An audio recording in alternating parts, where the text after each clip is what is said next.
Hello, welcome to the app zone again, and today's tutorial is related to the database, in which we will show you how the database interaction with the Android happen and how we insert or delete or create our database. This on first, we give some theory description to you, and the next video we have a practical sessions for you. But here, see some steps on theoretical. So today we see that we have some apps in which we use the local database. So we start the topic today as we use database in Android and how we store the values locally, retrieve it locally. So we need it database on our system, on our devices. Okay. So gonna for first need to understand for the database what is SQLite, because we use in Android devices the SQLite in which we store the data and which we retrieve the data in our device.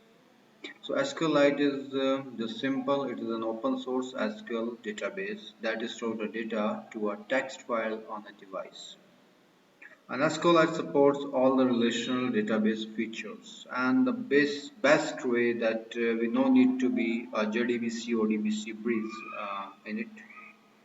Just like if we interact with the other database in a Java. Okay, so in Android we have just simply we have the text file on a device. We have to follow some rules in Android and some methods for this to make SQLite database, where the first method is in open or create database, in which we have a string path SQLite database dot cursor factory and object. This is used to create a database if database already exists. So it open the existing database. Same thing for the other method, but here we use the file instead of string path.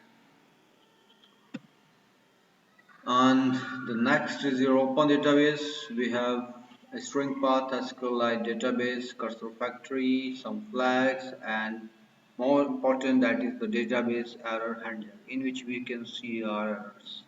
And but on the next method there is no error handler, that is the same method without error handling. These all we use in practical, how uh, we can see in our practical session.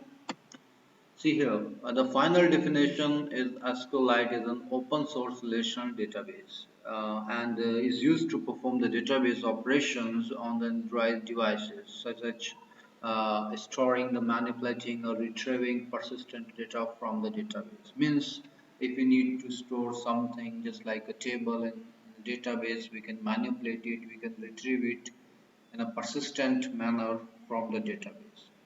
And we need to helper class to operate with the database, and that is we have a SQLite open helper. So it's most important class, and we follow rules with that class. It has certain methods, certain styles to do the work with this class. So first we make our handler class, which extend SQLite open helper, in which we have a two most important method, that is on create and on upgrade. Remember it is on create and on upgrade methods. And on create, it is called the framework, and the database is accessed but not yet created. It creates the new database on that. And on upgrade, if the database versions is increased in your application code, we can upgrade it. So we no need to make the previous methods, we just make everything by the SQL open helper class. Only we use the on create and on upgrade method, and we make our database. And here we see the database version. So database version, we shall talk it how we can change the versions in a practical session. Okay. And just see the class structure. What we have to do, just simply class SQLite handler, extend SQLite open helper, and we have the constructor for this. Database name, we pass the database name in constructor, database version, and on create method and on upgrade method. In on upgrade, we have the old version. If it is an old version, we can on to the new version, we can change it by that. these the stuffs we use in the class, and rest of the things, how we can implement the class, how we use the query for insert, and these things we do in our practical session video that is on the next slide. Thank you so much.